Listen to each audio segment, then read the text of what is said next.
విజయవాడలో ఇవాళ పట్టపగలే దారుణం చోటు చేసుకుంది. నగరంలోని అన్నపూర్ణ థియేటర్ సమీపంలో ఇద్దరు వ్యక్తులు పరస్పరం దాడికి దిగారు. మద్యం మత్తులో ఉన్న వీరిద్దరూ కత్తులు రాళ్లతో దాడి చేసుకుని ప్రాణాలు కోల్పోయారు. దీంతో ఈ ఘటన నగరంలో తీవ్ర కలకలం రేపుతోంది. ఈ హత్యలకు దారితీసిన కారణాలపై పోలీసులు దర్యాప్తు చేస్తున్నారు. ఇక హత్యకు గురైన ఇద్దరు క్యాటరింగ్ చేసే యువకులుగా భావిస్తున్నారు. ఇవాళ ఉదయం విజయవాడ నగరంలో ఉన్నట్టుండి ఒక్కసారిగా కలకలం రేపింది.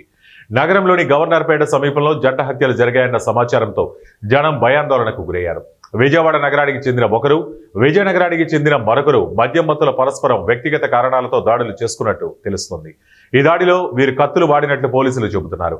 దాడుల్లో ఇద్దరు తీవ్ర గాయాల పాలవడంతో రక్తపు మడుగులో హతులై తేలారు. గవర్నర్పేట పోలీస్ స్టేషన్ సమీపంలోని అన్నపూర్ణ థియేటర్ వద్ద మద్యం మత్తులో ఇద్దరు యువకులు ఒకరిపై ఒకరు కత్తులతో దాడి చేసుకున్నారని పోలీసులు తెలిపారు. ఈ దాడిలో ఇద్దరు తీవ్రంగా గాయపడి మృతి చెందినట్టు వెల్లడించారు. మృతుల వివరాలు మాత్రం తెలియాల్సి ఉందన్నారు. ఇక మృతదేహాలను పోస్టుమార్టం నిమిత్తం విజయవాడ ప్రభుత్వ ఆసుపత్రికి తరలించారు. ప్రత్యక్ష సాక్షుల నుంచి పోలీసులు వివరాలు సేకరిస్తున్నారు. వీటిలో ఏదైనా క్లూ దొరికితే కేసు దర్యాప్తు ముందుకు సాగుతుందని చెబుతున్నారు.